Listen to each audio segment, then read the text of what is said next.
Hi guys! Ngayong araw ay mag-check-in tayo dito sa Norton Park Hotel Spa and Manor House. Wow! Nag-check-in kami dito guys para malapit lang dun sa venue ng kasal na pupuntahan namin tomorrow. At para hindi na rin po hassle sa biyahe, lalo na may baby na po kaming kasama. So tara guys, pasok na tayo dito sa hotel at explore natin siya. So, itong papasok niya guys, first time ko maka-encounter ng ganito. Dahil usually po nakikita ko is sliding door, pero ito umiikot. So, iba siya guys. Ito siya sa loob guys, sa may lounge area. Actually, simple lang naman siya guys, pero classy siya guys, na medyo modern. So, yan, nakakatuwa guys kasi kahit papano makakapagpahinga din after ng diretsyon trabaho. So, ayan guys, mga kasama ko, nagche-check-in na sila. Yung hotel guys, located siya sa Winchester. Ngayon lang din ako nakapunta dito guys. So tara na guys, pasok na tayo sa kwarto. So yung key is hard tap lang din guys.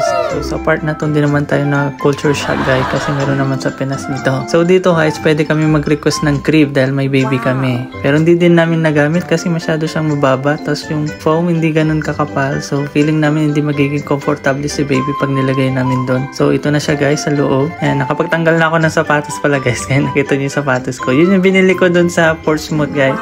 So ito siya sa loob guys. Maganda yung hotel guys. Yung bed napakalambot guys, napaka-komportable. So tingnan natin yung CR guys. Ito yung CR nila guys. Pansin nyo ang daming bar. Feeling ko marami silang customer dito ng mga elderly. So ang daming bar dyan para for assistance. So ito, mirror check tayo ulit guys sa London. Yan. So parang gusto ko tong salamin nila. Pumayat ako dito.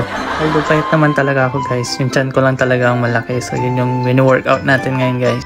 So ito na yung the next day guys, breakfast time namin, kasama siya sa binayaran namin ang breakfast. So 2 days kami nag-check-in dito guys, so 2 beses kami magbe-breakfast sa kanila. So ito yung mga cereal section nila, mga fruits andyan, ito nakalagay. So ito yung mga condiments nila, mga butter, marmalade jam, dyan nakalagay guys. So ito yung dining area nila guys. So ang luwang niya guys. So ito yung pastry section nila guys. May chocolate muffin, may cheese bread, may croissant. Tapos dito na po yung mga breakfast, cooked breakfast. May hash brown, may tomato, may mushroom, may egg, may beans, may sausages. So yan yung mga bread nila. Syempre bilang nagbe-bake tayo guys, tatry natin lahat yan para makita natin kung ano yung masarap. And eventually magaya natin. So yan, nauna na si Mrs. Kong kumukuha ng pagkain.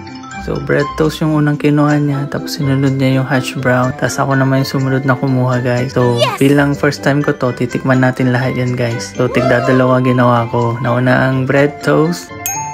2. Tapos, sinunod natin yung hash brown. So, syempre, kailangan 2 din para masulit natin itong bayad natin. So, kita nyo, 2 na lang yung egg dyan. So, kukunin ko yan. Sunod ko yung mushroom, guys. Actually, na-enjoy kong kumain ng mushroom dito, guys.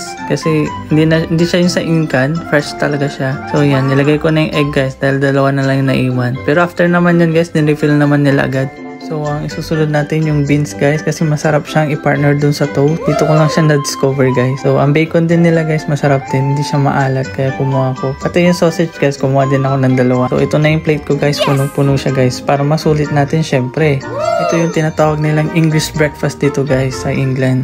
So, yan guys. Umpisa na namin kumain. Overall guys, nagustuhan namin yung breakfast. Masarap siya, hindi siya maalat. Yung drinks din, free din, unlimited coffee. Wow. That's it guys, thank you. Paalam, see you in my next vlog.